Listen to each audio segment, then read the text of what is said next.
for biographical details to see how his stars aligned. The horoscope's symbols and triangular compartments position the sun, moon, and planets above or below the horizon along the zodiac, the ring of constellations through which they appear to wander.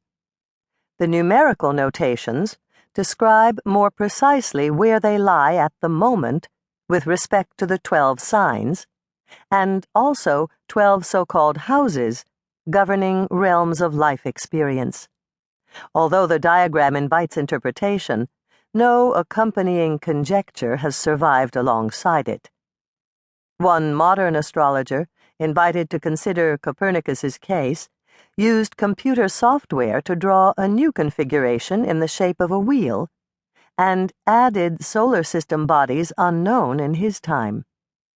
Uranus and Neptune thus crept into the third house, beside the Moon and Jupiter, while Pluto, a dark force, manifested itself opposite the Sun at 16 degrees of Virgo in the first house.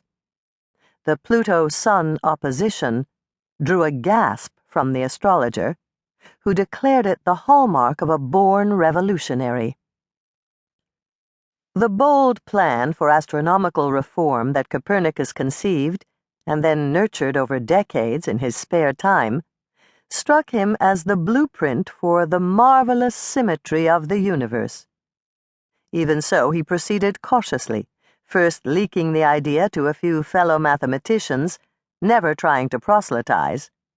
All the while, real and bloody revolutions, the Protestant Reformation, the Peasant Rebellion, warfare with the Teutonic Knights and the Ottoman Turks, churned around him. He held off publishing his theory for so long that when his great book, On the Revolutions of the Heavenly Spheres, finally appeared in print, its author breathed his last. He never heard any of the criticism or acclaim that attended On the Revolutions. Decades after his death, when the first telescopic discoveries lent credence to his intuitions, the Holy Office of the Inquisition condemned his efforts. In 1616, On the Revolutions was listed on the Index of Prohibited Books, where it remained for more than 200 years.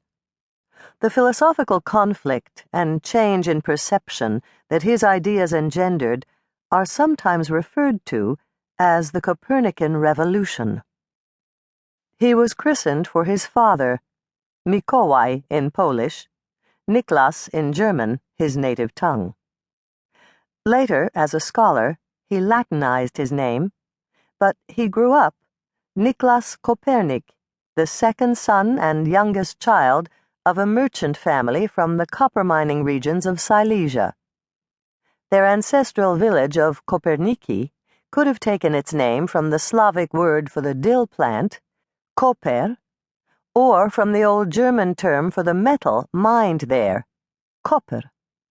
Or maybe it commemorated both those products of its hillsides.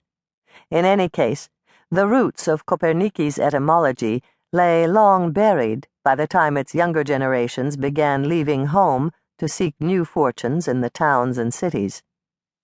An armorer named Mikołaj Kopernik appeared in the city chronicles of Krakow in 1375, followed by mention of the mason Niklos Kopernik in 1396, and the rope maker Mikołaj Kopernik in 1439, all bearing the names of their forefathers' homeland and its popular patron saint.